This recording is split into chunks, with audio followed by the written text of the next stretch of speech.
How's it going, guys? It's Scarecrow and welcome back to another World War II video, and today we're talking about the things that I don't think are implemented very well or need to be changed in World War II after the new update. I've had a few days to play around with the update and to experience what it has to offer, and these are just my opinions on things that I didn't think worked very well or needs to be further reworked or just need to be fixed in general with all the new updates and changes that they've made to the game. The first thing I'm going to mention is, of course, the stutter. If you guys don't know, there is basically a stutter every time that you die in World War II, and after or before the kill cam, it's like a 1 to 2 second stutter, and it is so fudging annoying, and it happens to so many people. I've seen so many people complaining about it on the forums, in game. Several people that I know that do YouTube on World War II have complained about it. It's just something that's there. I know it's a bug and a glitch, but it really needs to be fixed, and we've even had a small mini patch that went out yesterday or something like that on PC. And that hasn't fixed the issue either, so that's one thing that actually needs to be fixed right quick, because it's really frustrating and it really kind of jars, you know. You just want to get straight back into the action after dying. Well, you got to wait 1 to 2 seconds for the game to basically unstutter itself, and it can be really, really annoying. So that's something that I'd really like to see fixed. The next thing I don't think works very well is the fact that there is no drawbacks to having a lethal and a tactical on every single one of your classes without drawbacks. In previous years with the Pick 10 systems and the way that those have worked, basically you've had to give up something if you wanted both a grenade and a tactical on your class. In this game, it doesn't matter. You can have a grenade, a tactical, sometimes 2 or 3 if you have the right perks for it. And it's really frustrating because the spam is so real now. There is, like, every time you die, if you spawn in with a new nade and a new tactical, like previously you would only have one, you'd have to choose one or the other. Now I'm getting concussed and flashed and smoked and gassed and blown up and satchel charged and knifed from just about everywhere. It's just like everyone's always got a couple lethals or tacticals in their back pocket, and it just means playing objective modes, you basically need something to protect you. You basically need one of the divisions that protect you from all of that spam, otherwise you're just gonna die. Like, you can't go in there without them. And even in TDM, it's just like whenever someone spawns, a lot of people just chuck it straight off spawn, and it just, gosh dang, I really, really hate it. It seems to really disturb the flow. Like, the flow is broken up so much by between diving from grenades and getting stunned, and like, I'm guilty of it myself. I've got an extra piece of equipment now that I can just chuck wherever I'd like. So I'm chucking them around corners, I'm spamming and chuck them. If I've got the division on that lets me resupply these things, that I'm basically a one-man army running around the map chucking these things. And playing against these players is just so frustrating, and I feel really cheap using it all the time. I feel like there should be drawbacks to using both a lethal and tactical. Like how it was before, allowing us to only choose one, was quite good. I thought you kind of had to plan ahead from what you wanted out of your class, or even the fact that you would have to give up, I don't know, an attachment for the lethals and tactical slots. I don't know, there are just better ways out there to work it, in my opinion, than just letting people have free reign over both pieces of equipment. Up next, we had the Armored Division and sniping. Now, the Armored Division has a built-in perk now that reduces flinch, or greatly reduces flinch. And when it comes to sniping, this basically means if anyone's got half-decent aim, you won't be able to kill them.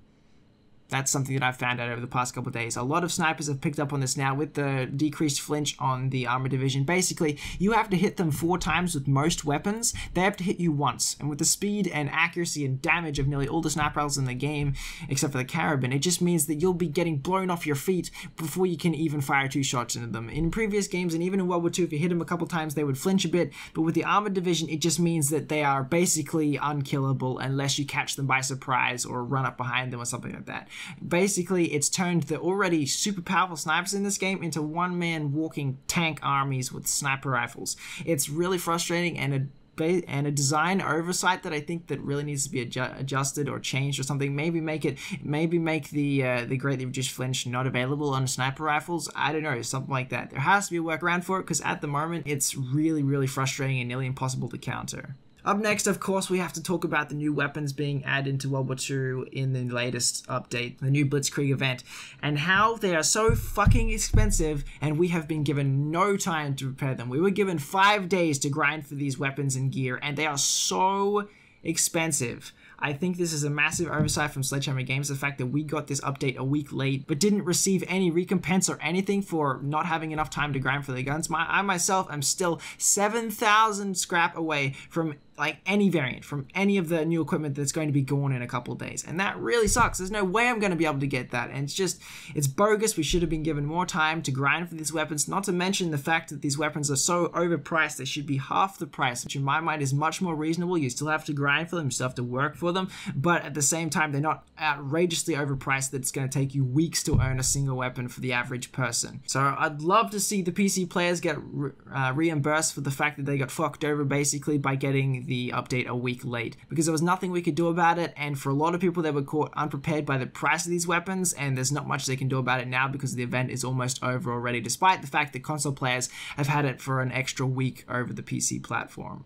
And lastly, gung-ho on the Airborne division. I think this was a tad unnecessary. I get what they were meaning to do here. They were making this class a lot more mobile, in your face, you know, all of that kind of stuff. But I really do think that gung-ho deserves to be a perk and not always on ability, because I personally don't like using gung-ho. I don't like running around with my gun up in that position. It looks awkward, it feels awkward to me, and I don't really like it at all. I like being able to choose that for my shotgun classes and stuff with a perk, but I don't necessarily want to be running around with Airborne Division every single time. But maybe when I'm using a shotgun class, I don't want to be using Airborne Division, or if I'm using Airborne Division with an SMG, I don't really want gung-ho. I think this was a tad unnecessary. I think this could have been left how it was. The rest of the Airborne things I really like. I like that they've now prioritized speed and efficiency and just running around the map, and that's really cool. I get what they were going for there, but gung-ho, I just think it looks ugly. I don't like using it. It doesn't feel very smooth, and I would really appreciate it if it was back to being a perk or like an optional extra or something there,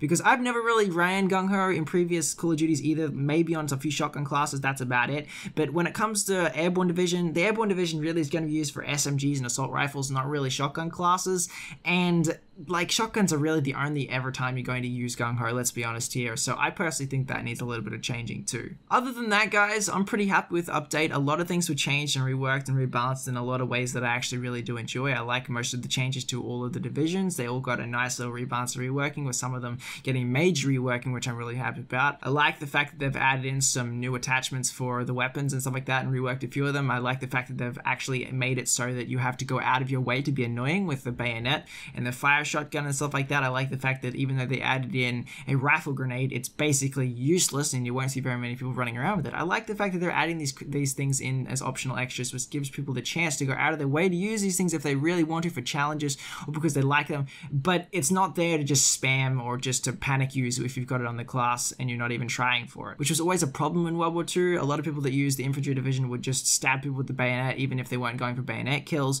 or they would just use the fire shotgun just because it was there on their division. You get my picture. But basically, I hated that about World War II, and now I really like it that that's actually an optional extra. So most of the changes they've made to World War II with the new update are really, really good, and it's a great place for them to start building upon the game that they obviously wanted to launch with, but were hindered to maybe by management or something like that. Who knows? But this is the direction that World War II is going in now, and I think it's actually a pretty good one. So yeah. Anyway, guys, let me know what you think about the update down below. What are some things that you like? What are some things that you don't like about the update? And let me know if you agree with or disagree with any of my points. Anyway, guys, thank you so much for watching. If you have enjoyed, don't forget to hit the like button, subscribe for more, and I shall see you, beautiful people, in the next video.